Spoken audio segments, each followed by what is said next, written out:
ठीक है, चलिए अब हम लोग शुरू करते हैं कैरेक्टरिस्टिक्स ऑफ कंटूर, है ना। कंटूर जो है उसको देखेंगे और उसके क्या कैरेक्टरिस्टिक्स होंगे वो हम लोग पहचानेंगे, है ना। ये इस कंटूर से क्या क्या इन्फॉर्मेशन गैदर किया जा सकता है ये भी हम लोग देख लेंगे, है ना।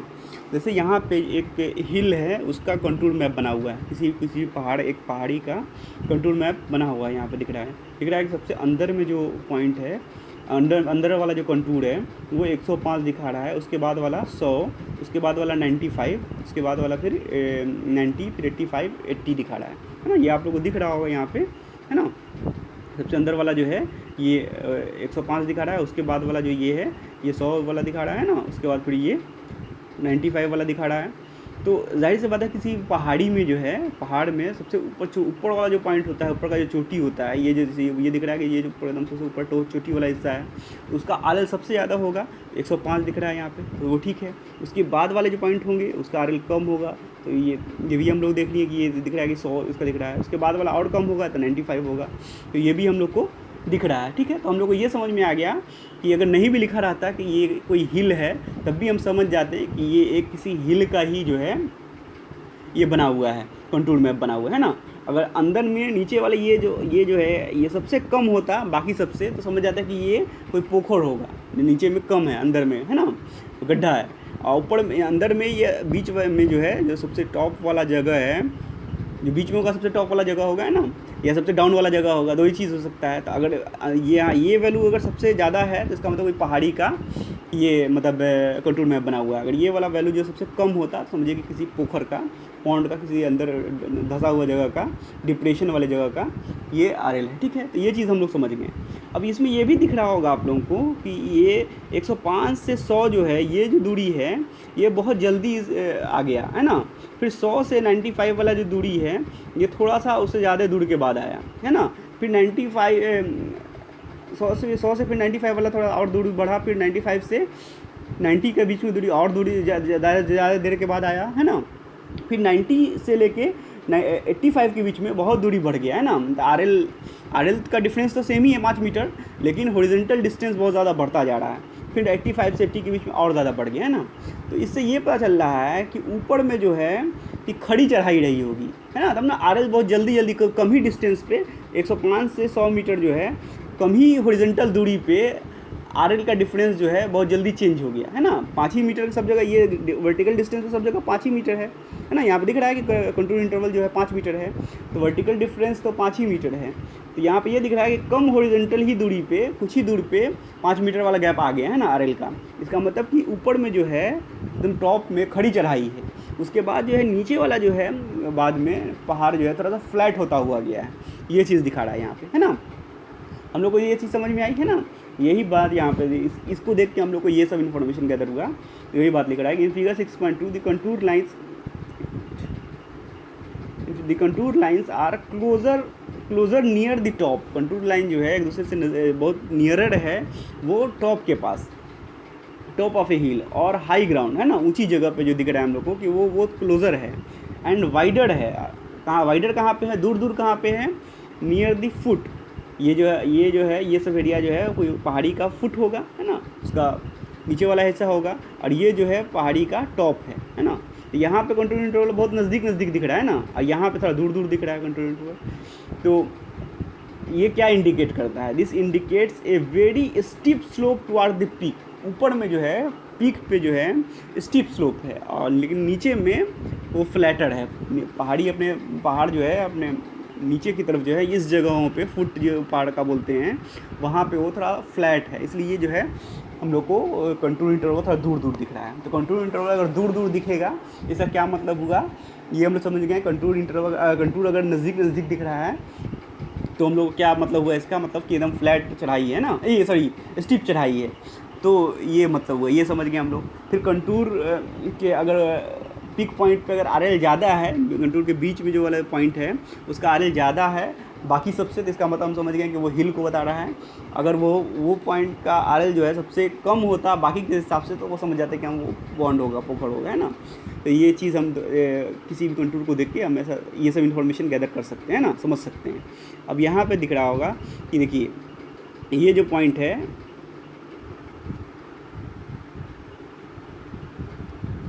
ये जो ये वाला पॉइंट है, इसका जो है RL दिख रहा है कि हम लोग को कि 100 ही मीटर है ना, और बाकी सारे का जो RL है वो उससे ज़्यादा दिख रहा है। इसके सबसे दूर वाला है 120 है, उसके बाद 115, उसके बाद 110, 105। इसका मतलब ये समझ में आया कि ये धंसा हुआ चीज़ है, बीच में जो है पूरा अंदर ऊपर से लेकर नीचे में ये जो है पूरा ये धंसा हुआ है ना, ये जो सबसे नीचे वाला पॉइंट होगा तब ना इसका RL सबसे कम है।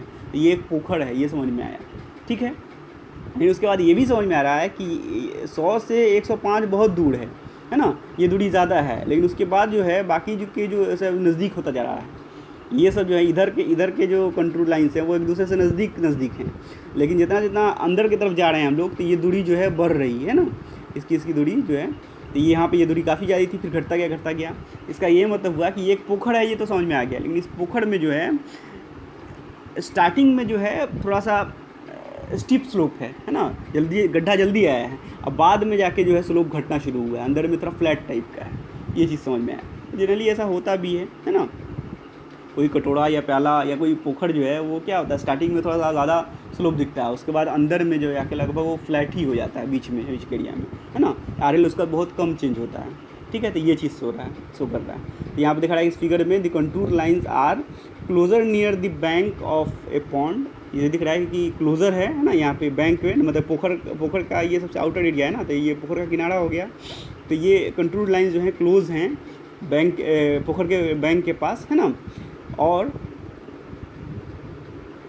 Closure near the bank of a pond और depression and wide apart toward the centre. और सेंटर की तरफ जो है वो जो है क्या है, वाइड है, तो दूर पे है ना। दिस ये इंडिकेट कर रहा है a steep slope near the bank and flatter slope at the centre. जो अभी बात बोल रहे थे कि अंदर में जो है थोड़ा फ्लैट है, लेकिन जो किनारा है वहाँ पे एकदम स्टीप स्लोप है, सीधे गड्ढा है ना डायरेक्ट। यहाँ पे इन सब जगह पे दिख रहा है कि तुरंत 120 RL 115 RL बहुत जल्दी आ गया ना, कुछ ही दूरी के बाद आ गया। इसका मतलब सीधे खड़ी, मतलब ये है गड्ढा है ना, डायरेक्ट स्टीप स्लोप है, ठीक है। तो ये इन्फॉर्मेशन हम लोग ऐसे मैप को देख के हम लोग को ये इन्फॉर्मेशन हम लोग समझ सकते हैं, ठीक है। ये हम लोग समझ गए कि अंदर में कम था तो ये पॉन्ड था, और उससे और को जो इन्फॉर्मेशन था वो भी समझ गए। अब जो है हम लोग नेक्स्ट चीज़ देखते हैं। अब देखिए यहाँ पे इस फिगर में ये दिख रहा है कि ये जो लाइन है ये भी एक कंट्रोल लाइन है, ये भी कंट्रोल लाइन है। ये काफ़ी एकदम एक सीढ़ी नुमा दिख रहा है आपको, है ना। इस कंट्रोल लाइन से इस कंट्रोल लाइन के बीच का दूरी एकदम एक दूसरे से एकदम बराबर दूरी पे दिख रहा है ना। और उसके बाद से ये भी दिख रहा है कि ये एकदम ये स्ट्रेट भी है ना, ऐसा बहुत राउंड नहीं दिख रहा है, ये ऐसे नहीं है ना। तो ये कैसा चीज़ हो सकता है ना, इसको थोड़ा सा सोचिए कि ये कैसा हो सकता है। ये एक ऐसा एक हो सकता है कि ऐसी पहाड़ी बोल लीजिए, या एक ऐसा चढ़ाई होगा जो एकदम यूनिफॉर्म है, मतलब 98 RL के बाद 99 RL एकदम हर जगह पे बराबर दूरी के बाद आ रहा है, एकदम सीधी पहाड़ी नहीं होता है ना। तो वैसा पहाड़ी है, यूनिफॉर्म स्लोप जिसको बोलते हैं, है ना। तो ये चीज़ दिख रहा है। फिर 99 से ये 98.5 से 99 था, मतलब 0.5 मीटर का गैप था। तो एक सिंपल सी पहाड़ी, बहुत कम गैप भी दिख रहा है कि एकदम फ्लैट स्लोप है और यूनिफॉर्म है ना, बहुत कम गैप भी दिख रहा है, और एकदम बराबर दूरी के बाद फिर है यहाँ के बाद ये फिर इतना बराबर बाद। तो एक यूनिफॉर्म स्लोप है, लेकिन बहुत स्लोप का मतलब स्टीप ज़्यादा नहीं है, वो एक फ्लैट ही टाइप का है। और जो है उसके बीच का जो है गैप भी बराबर है। इसका मतलब कि ऐसा नहीं कि एक बैग कहीं पे स्टीप हो जा रहा है, कहीं पे फ्लैट हो जा रहा है, ऐसा नहीं है, एकदम यूनिफॉर्म है ना।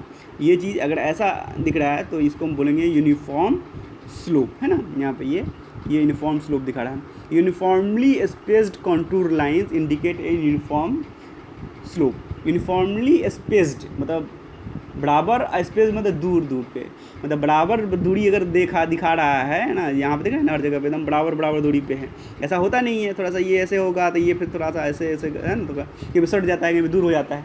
अगर बराबर दूरी पे यूनिफॉर्मली स्पेस्ड दिख रहा है, एक दूसरे से दूरी बराबर दूरी पे है, तो एकदम समझिए कि यूनिफॉर्म स्लोप को दिखा रहा है ना। जैसे कोई सीढ़ी उड़ी हम लोग बनाते हैं तो वो इसी टाइप का होता है ना, इसके बीच की दूरी एकदम सेम रहती है, इसके बीच की दूरी सेम होती है, एकदम सीढ़ी नुमा समझिए पहाड़ी है, एकदम यूनिफॉर्म स्लोप, है ना, ठीक है। तो ये चीज़ हम लोग समझ गए कि ये चीज़ हो। फिर दूसरा बता रहा है कि ऐसा अगर बना होगा तो आप उसको बोलिएगा कि यूनिफॉर्म स्लोप है। कोई कभी ये हो सकता है ऑब्जेक्टिव में फिगर दे देगा, पूछेगा कि ये कैसा जगह का बना होगा, बहुत सारा ऑप्शन होगा, तो आप उसमें यूनिफॉर्म स्लोप पे आप क्लिक करेंगे, ठीक है। फिर चौथा कैरेक्टरिस्टिक है कि कोई कंटूर अगर ऐसा बना हुआ है ना, तो contour lines always form a closed circuit.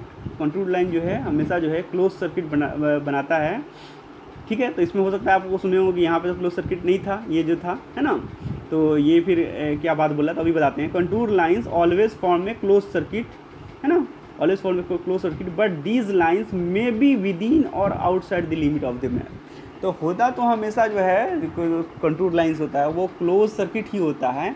हो सकता है कि आपने जो मैप चूज़ किया है उसके वो रेंज में आता हो या नहीं, मतलब कम दूरी का, जैसे यहाँ पे दिख रहा है कि कोई भी एरिया होगा ना, तो वो उसका जो कंटूर लाइन है सेम आरएल वाला पॉइंट कहीं ना कहीं पे जाके तो अगले पॉइंट से मिल ही जाता होगा ना सेम आरएल वाला, है ना। ऐसा तो नहीं है कि वो ख़त्म हो जाता है, ये भी कहीं ना कहीं आगे में ऐसे बढ़ता ही रहा होगा, ऐसे ये बढ़ता ही रहा होगा कि बहुत बड़े मैप पे बनाते तो ये भी इधर तो बढ़ता ही रहा होगा, ये कहीं ना कहीं आके फिर राउंड होके वहाँ पे ये राउंड होके फिर इससे आके मिल भी जाता है ना, इससे फिर इधर ये भी आ गया कहीं ना कहीं राउंड होकर इससे आके मिल जाता है। लेकिन हमने वो कुछ ही दूर का लिया था तो इसलिए ये ऐसा दिख रहा था जैसे कि ये स्ट्रेट है, क्लोज नहीं है, क्लोज सर्किट में नहीं है ना। लेकिन जो है कंटूर हमेशा जो है सेम आरएल वाला पॉइंट धरती में कहीं ना कहीं पे तो होगा ही ना, जाके वो मिलेगा ही अपने, फिर जहाँ से शुरू हुआ वहीं पे जाके मिलेगा, तो हमेशा वो क्लोज ही होता है।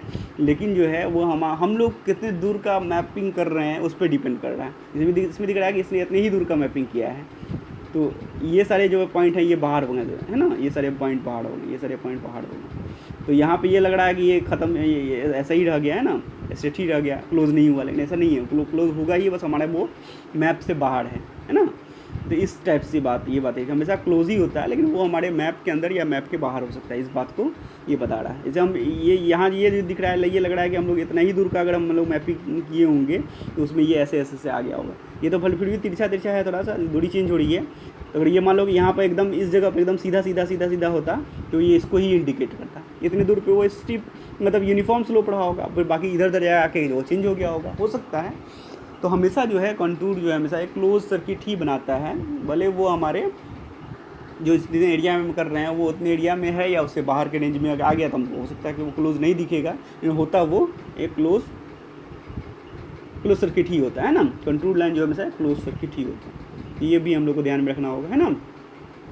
अब जो है हम अदर कैरेक्टरिस्टिक को देखते हैं। अब यहाँ पर देखिए क्लोज, ये भी हम लोग को दिखा ये पीछे के फिगर्स में कि कंटूर लाइन एक दूसरे को कट नहीं करता है। जैसे ये वाला कंटूर लाइन है ना, तो ये जो है ये इस जो है अपने बगल वाले को ये कट नहीं करता है कहीं पे, है ना। तो जनरली कंटूर लाइन एक दूसरे को कट नहीं करता है, क्योंकि एक ही जगह पे दो आरएल तो होगा ही नहीं, कट करने का क्या मतलब हुआ कि एक ही जगह पे दो आरएल होगा, तो ऐसा नहीं होता है। लेकिन एक्सेप्शन इसका ये है कि अगर पहाड़ी ऐसा है जैसे यहाँ पे दिखा रहा है, इस टाइप की पहाड़ी हो, ऐसे करके ये हिस्सा थोड़ा सा निकला हुआ हो, ऐसे फिर ऐसे बना हुआ, मतलब ये जो है ये पोर्शन जो है ये ओवर हैंग हो, ऐसे निकला हुआ हो, हैंग करता हुआ, है ना। पहाड़ी में कभी इसको ओवर हैंग क्लिफ बोलते हैं, ओवर हैंगिंग क्लिफ। ये बढ़िया अगर ऐसा निकला हुआ है तो इसमें क्या होगा कि इस पहाड़ में एक ही जगह पे, जैसे इस जगह पे वो एक इसी हॉरिजॉन्टल डिस्टेंस पे दो आरएल दिखना होगा, एक यहाँ पे एक ये आरएल, एक ये आरएल, है ना। एक ही हॉरिजॉन्टल डिस्टेंस पे दो आरएल देखने को मिल जाएगा। तो ऐसा जो है धरती में बहुत कम ही होता है, ऐसा ही कोई चीज़ ओवर हैंग हो तो होता है। अच्छा इस जगह पे देखिए इस हॉरिजॉन्टल डिस्टेंस पे दो आरएल है, यहाँ पे आरएल होगा, एक ये आरएल होगा। तो अगर आपको जो सर्वेइंग कीजिएगा आप, तो सर्वेइंग करने में आपको पता चलेगा कि आप सर्वे तो कर दीजिएगा इसका, लेकिन जब इसे आरएल निकालने जानिएगा तो आप बोलिएगा कि अभी इसका आरएल नोट करें कि इसका आरएल नोट करें, दोनों तो एक ही हॉरिजॉन्टल डिस्टेंस पे हैं। फिर ये पॉइंट और ये पॉइंट ये दोनों एक ही हॉरिजॉन्टल डिस्टेंस पे है, इसका आरएल नोट करेंगे, उसका आरएल नोट करें।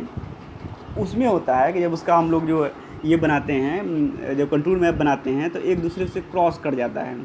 सिर्फ ओवरहैंगिंग इसके लिए ही होता है, बाकी केसों के लिए नहीं होता है।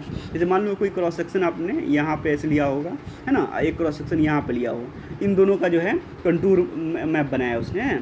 तो ये बी पर, ये जो बी वाला जगह है, इस पर उसने जो ये बनाया वो ऐसा है, ये चीज़ ऐसा, ठीक है, ऐसा दिख रहा है ऐसा, और यहाँ पे उसने डॉटेड कर दिया है। अब डॉटेड क्यों किया है वो बताते हैं।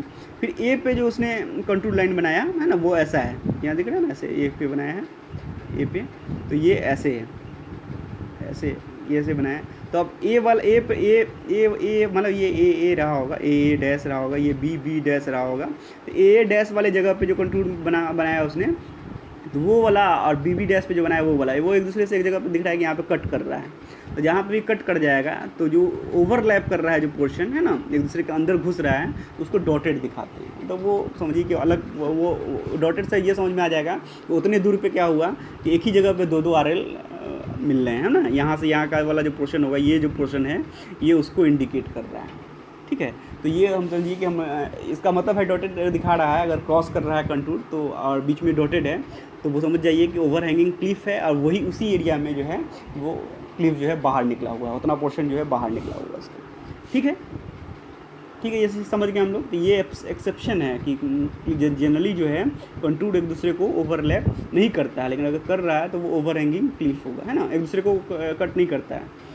तो देखिए यहाँ पे वही बात लिखा हुआ है, contour lines can not cross one another, वो एक दूसरे से नहीं कर सकता है ना, ये तो इसमें रूल में है, वो नहीं करता है। एक्सेप्ट, यही एक्सेप्शन, इसका एक्सेप्शन है कि in this case of an over hanging cliff, मतलब ओवर हैंगिंग वाले क्लिफ में जो फोटो दिख रहा है इमेज, बट उसमें जो है कट करता है, ठीक है। But the overlapping portion must be shown by dotted line, वो उसको ऐसा नहीं है कि आप उसको डार्क दिखाइए, इसको जो हम लोग को डॉटेड ही दिखाना चाहिए, है ना, कि कंटूर लाइन इसलिए के लिए करते हैं, डॉटेड दिखाते हैं कि ये मान एक तो इंडिकेट हो जाएगा कि ओवर हैंगिंग क्लिफ रहा होगा, प्लस ये जो थ्योरी है कि एक दूसरे को कट नहीं करता है वो भी हम बताते हुए चलेंगे, कट करके दिखाना नहीं है हमें, है ना।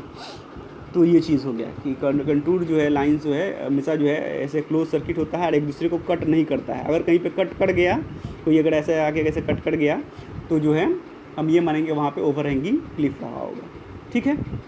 तो ये चीज़ हो गया।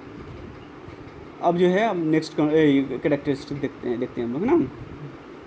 अब ये जो है ये बड़ा इम्पोर्टेंट है, ये कैरेक्टरिस्टिक, ये अगर दिख रहा है यहाँ पे ऐसे कि यहाँ पे इसका RL जो है ये 100 दिख रहा है ना, उसके बाद जो है ये इस टाइप से जो इसका जो डिज़ाइन है देख लो, ये इस पर ध्यान दो थोड़ा, इसका ये 99 है, मतलब ये कोई सीढ़ीनुमा चीज़ है जिसका नीचे में जो है नीचे की तरफ जो है ढलान जा रहा है ना, यहाँ बीच में ये उबड़ा हुआ पोर्शन है, और उसके बाद इधर भी ये स्लोप गिर रहा है ऐसे ऐसे, इधर भी ये स्लोप गिर रहा है इधर, फिर इधर भी ये स्लोप इसका गिर रहा था ना, 99 से 98 आ गया, फिर ये 97 हो गया, फिर इधर भी ऐसे ऐसे से ये गिर रहा है। ये जो बीच का वो पोर्शन होगा ये जो है ये थोड़ा उभड़ा हुआ होगा, है ना, बाकी इधर अभी ऐसा स्लोप है, इसका ऐसा स्लोप है, ये पोर्शन जो है उभड़ा हुआ है, इसको हम बोलते हैं रिज। और ये ऐसे जो लाइन है जो इससे गुजरता है, ऐसा जो शेप हुआ जैसे ऐसे उभड़ा हुआ है, दोनों तरफ इसका ये होता है, स्लोप होता है, और यहाँ पे जो है ऊपर की तरफ ये उड्ढा हुआ है ना, ऊपर की तरफ जो है RL बढ़ रहा है, इसको हम बोलते हैं रिज। ऐसे पूरे इसको जो ये लाइन है जो इसका जो सबसे टॉप वाला मिल रहा है उसको रिज लाइन बोलते हैं, है ना, कोई उभड़ा हुआ पोर्शन। अब उसका अपोजिट देखिए कि यहाँ पे जो दिख रहा है कि ये 100 है ना, और उसके बाद इधर ये चीज़ जो है ऐसे, ये चीज़ जो है इसके बाद ये 99 है, और उसके बाद ये जो है ये 98 है, ये 97 है ना। तो उससे ये पता चल रहा है कि थोड़ा इससे ये डिफर है, ये दिख रहा है कि ये ऐसे ऐसे उभड़ा हुआ है, नीचे कैसे तरफ गिर रहा है ना, ऐसे शेप हो रहा है कि ऐसे ऐसे ऐसे ऐसे ऐसे गिर रहा है ना, ये चीज़ ऐसे दिख रहा है, ठीक है। इसमें देखिए इसमें क्या हो रहा है, इसमें हो रहा है कि ये चीज़ जो है ये यहाँ ये बाहरी वाला जो ये 100 है, उसके बाद ये 99 है, तो कम हो रहा है, तो ये नीचे की तरफ ऐसे ऐसे जो है नीचे ये डाउन जा रहा है ना, ये जो है ऐसे नीचे की तरफ ये पूरा एरिया डाउन जा रहा है। तो ये समझ में आ रहा है हम लोग को, नीचे की तरफ जो चीज़ ये इधर जो है ऊपर में उभड़ा हुआ था वही नीचे में ये धंसा हुआ है, ये चीज़ पूरा जो है धंस रहा है, दिख रहा है ना, ये 100 था, उसके बाद ये धंसता हुआ जा रहा है, ये 99 था, ये 98, ये 97, ऐसे ही जो इधर ये धंसता हुआ, मतलब ये वैली बनता जा रहा है ना पूरा। ये इधर तो उड्ढा था, ये इधर जाता था 100, लेकिन इस डायरेक्शन में देखो तो पूरा धंस रहा है, इस डायरेक्शन में देखिए तो पूरा धंस रहा है, और इधर तो पूरा धंस ही रहा है ऐसे, है ना, एक वैली बनता हुआ जा रहा है, अंदर में गड्ढा टाइप का ना, गड्ढा बनता हुआ जा रहा है। तो ये जो लाइन होगा जिसके अलोंग ये सारा चीज़ पूरा, मतलब इसके ही अलोंग इधर से भी घट रहा है ना, इसके ही अलोंग जो है ऐसे भी घट रहा है, इसके अलोंग ऐसे भी घट रहा है, तो ये लाइन जो होगा वो वैली लाइन होता है ना, इसको वैली लाइन बोलते हैं। और ये जो पूरा शेप है ये वैली का शेप है, और इसी वैली लाइन के अलोंग ही जो है नदी फ्लो करती है। जो पहाड़ों से नदी निकलती है तो किसी वैली के बीचों बीच बहती हुई, और चूँकि स्लोप काफ़ी ज़्यादा होता है तो हम पूरा उछलती हुई नदी निकलती है ना। तो इसमें जो है कुछ चीज़ और इन्फॉर्मेशन है जो हम लोग समझेंगे कि ये एक वैली है, वैली का ये बना हुआ है कंटूर लाइन, और उसमें ये वैली लाइन है, और इसी के अलोंग जो है मान लो कि यहाँ पे कोई नदी जो है ये आ रही है, ठीक है, अंदर नीचे की तरफ बसती, पहाड़ों में तो ऐसे ही होता है ना। तो अगर यहाँ पे हम डैम बना देते हैं, यहाँ पे हम डैम बना देते हैं ऊंचा सा, ठीक है, तो मान लो कि एक यहाँ पे और ऐड रहा होगा, ये यहाँ पे सटा हुआ है इसके 97 वाला पॉइंट रहा होगा, है ना, ये 97 है तो ये 96 रहा होगा मान लेते हैं। तो यहाँ पे सबसे नीचा जो ये चीज़ जो पॉइंट था यहाँ इस जगह पे जहाँ पे डैम बनाया गया है वो 97 मीटर वाला आरएल वाला होगा, और ये डैम का ऊंचाई कुछ होगा, है ना। तो अब क्या होगा कि नदी यहाँ जा रही थी, अब इसको आगे नहीं जा पा रही है ना, यहाँ पे डैम बना दिया आपने, ऊंचा डैम है ये, इसका हम टॉप व्यू देख रहे हैं डैम का। तो पानी तो उधर जाएगा नहीं, ये पानी अब यहाँ पे जमा होना चलेगा। पहले 1 मीटर पानी बढ़ेगा तो पानी यहाँ तक चला आएगा, है ना। 97 वाला ये पोर्शन था, 1 मीटर पानी बढ़ेगा तो 97 वाले आरएल तक पहुँच जाएगा पानी, ये पूरा एरिया भर जाएगा यहाँ तक एरिया। फिर जो है 1 मीटर और पानी बढ़ेगा तो कहाँ तक आ जाएगा, 98 वाले जहाँ कंट्रोल लाइन था वहाँ तक पानी बढ़ेगा, है ना। फिर पानी थोड़ा सा और लेवल बढ़ेगा तो वो आ जाएगा 99 वाले जगह वाले तक। तो इससे ये समझ में आता है, इससे ये समझिए आप कि एक छोटे चीज़ का ऐसे छोटे मतलब कुछ ही दूर वाले जगह का दिखाया है, जो सरकार जो बनाती है बैराज डैम ये सब नदी पे, तो वो पूरे एरिया का उनको कंटूर मैप पता होता है, और वो जो है बैराज में पानी कहाँ पहुँचा अभी तक, यहाँ पे इसका हाइट कितना लिया और उसके बेस का कंटूर कितना था, उससे वो लोग पता करते रहते हैं कि अब किन गाँवों में पानी पहुँचने वाला है, बाढ़ जब आता है ना, कि अब किन किन एरियाज़ में बाढ़ आ जाती है। ये जो है तो ये तो एक पहाड़ी का दिखाया, अगर जो हम लोग का जो एरिया है, जो हम लोग का जो फ्लैट ग्राउंड है, तो वहाँ पे भी कंटूर मैप बने हैं, तो थोड़ा बहुत चेंज तो होता ही है आरएल का। तो वहाँ पे भी छोटे छोटे बराज बहुत सारे हम लोग एरिया में ही बने हुए हैं अपने एरिया में, तो वहाँ भी जो पानी छोड़ा जाता है ना, तो किन किन एरिया में उन डिस्ट्रिक्ट के किन किन जगहों पे पानी चला जाएगा, जिनका उनको कंट्रोल पता है, कंट्रोल लाइन कि इतना पानी छोड़ा गया है या इतना पानी जमा हो गया है, अब ये सब एरिया वहाँ तक पानी पहुँच जाएगा, वो डूब जाएगा। तो ये उन लोगों को समझ में आता रहता है, ठीक है। एक तो ये बात हुई, तो पानी जैसे जैसे बढ़ता है तो यहाँ तक आ गया, फिर यहाँ तक आएगा, है ना, फिर यहाँ तक आ जाएगा। जितना पानी यहाँ पे इसमें डैम में मार्किंग रहता है 0 से लेकर इतना मीटर तक। डैम जब भी फोटो देखते होगे तो लिखा रहता है खतरे के निशान से ऊपर बह रही है, बोला जाता है ना, तो वो एक जोन पर मार्क रहता है कि अगर इस लाइन से ऊपर पानी अगर बढ़ रहा है तो अब जो है गाँव जहाँ पर आबादी है वहाँ तक पानी पहुँच जाएगा, क्योंकि इसका लेवल जो है उसका कंट्रोल लाइन का जो आरएल है उसका पता रहता है, इसलिए दोनों का लेवल मैच कर जाएगा।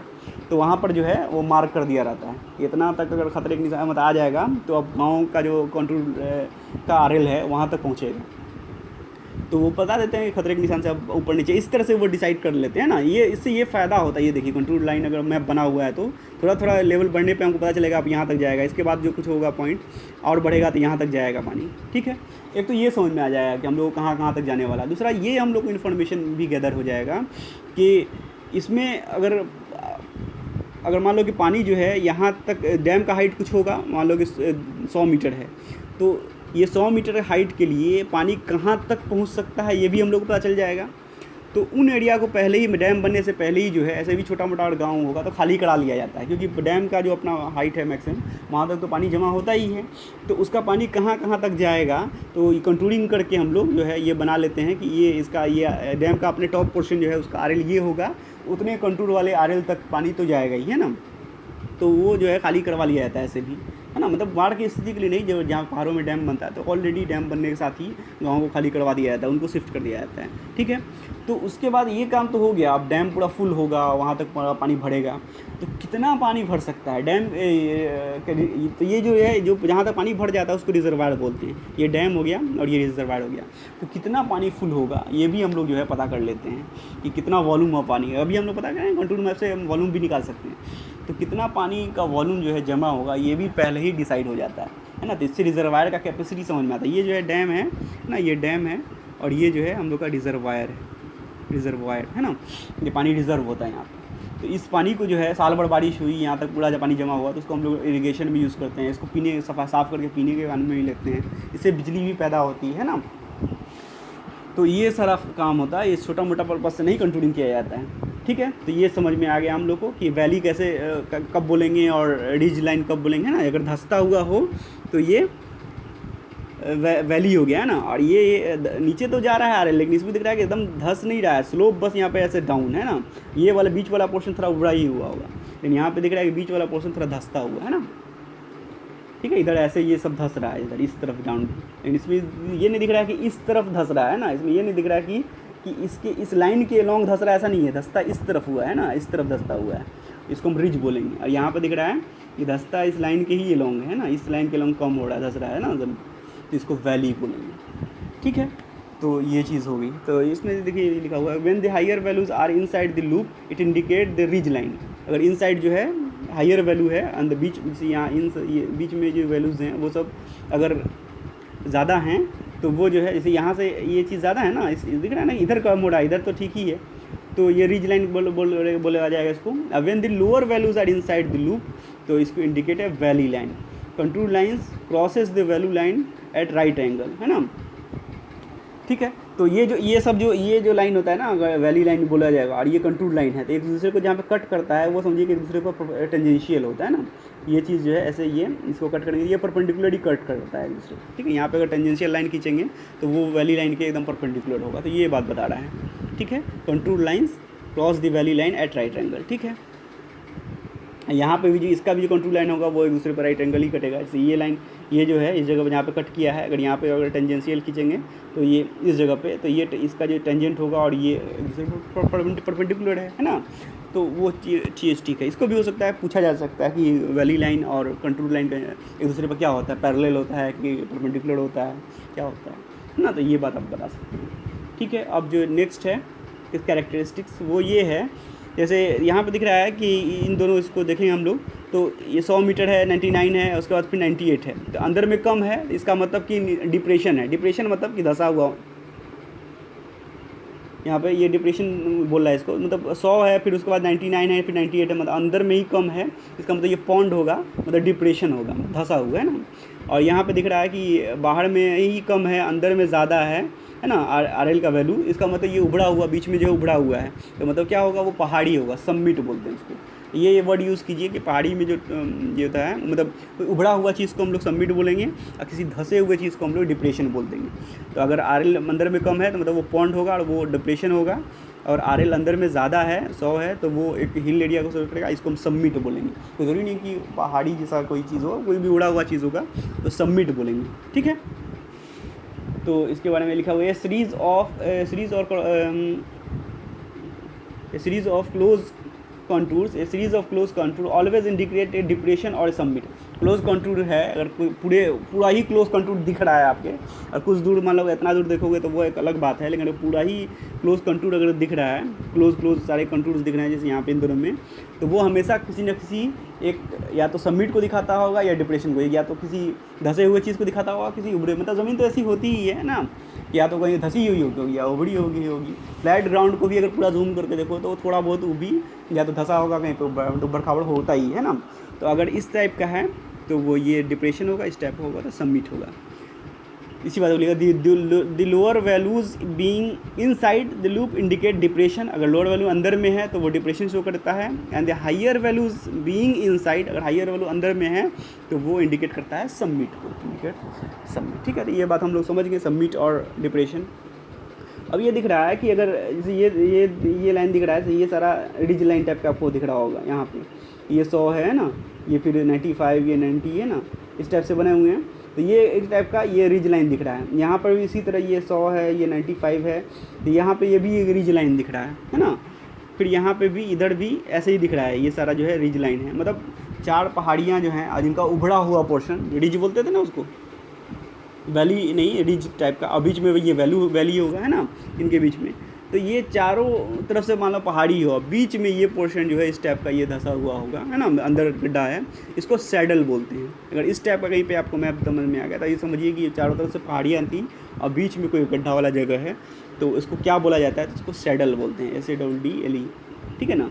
Depressions between the summits are called saddle. जैसे यहाँ पे दिख रहा है हम लोग को कि ये जो समिट के बीच में से ये सबसे ऊपर वाला पोर्शन ये 100 मीटर था, ऊंचा जगह था, बाकी सब उसके नीचे था, ये 100 था उस बाकी सब उसके नीचे था, यहाँ पे इधर भी ये 100 था, तो समिट मतलब ऊंचे के बीच में जो है डिप्रेशन है, सारे ऊंचे के बीच में देखिए ये इधर से ये डिप्रेशन, इधर से ये डिप्रेशन, इधर से ये डिप्रेशन, तो ये जो पोर्शन ऐसा जो शेप होगा है ना उसको हम बोलेंगे saddle. Depressions between the summits are called saddle. ये याद रखिए, ऐसा कहीं पर दिखेगा तो इसको हम लोग सैडल बोल देंगे है ना, ठीक है। अब जो है next contour line meeting at A point indicate a vertical Cliff. अब ये चीज़ क्या है, अब देखिए अभी तक हम लोग एक देखे थे कि ओवरहैंगिंग क्लिफ, मतलब यहाँ पे कोई ओवरहैंग हो तो वो चीज़ वहाँ पे क्या होता था कि क्रॉस कर जाता था एक दूसरे से है ना कंटूर लाइन। लेकिन अगर एकदम वर्टिकल क्लिफ हो मतलब एकदम ऐसे खड़ा हुआ पहाड़ी हो, तो वहाँ पे क्या होगा कि एक ही हॉरिजॉन्टल डिस्टेंस में बहुत सारे RL होंगे, है ना, ये मतलब होगा ना।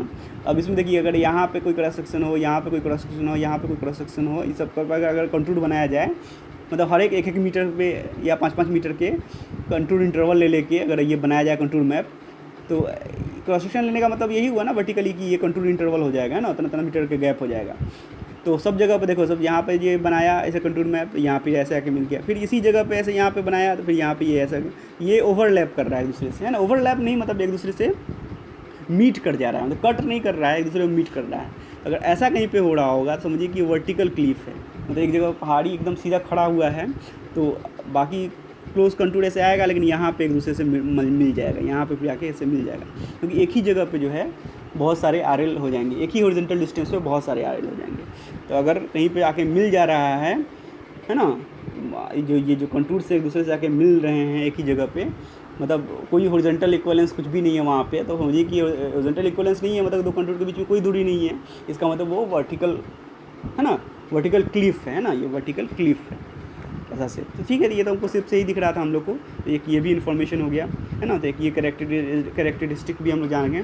अब जो है इसके बाद हम लोग पढ़ेंगे सारे, मतलब जो मेनली कंटूर जैसे कंटूर होते हैं, तो उनको हम लोग देख लिया कि इसको ये बोलेंगे, इसको ये बोलेंगे, इसका ये मतलब हुआ, है ना। तो ये सब हम लोग समझ गए। अब हम लोग इसके बाद देखेंगे कि इसका यूज़ क्या है। तो अभी जो बात कर रहे थे कि ये काम में यूज़ करेंगे, तो वही सब बात होगा, यही सब बताया जाएगा, है ना।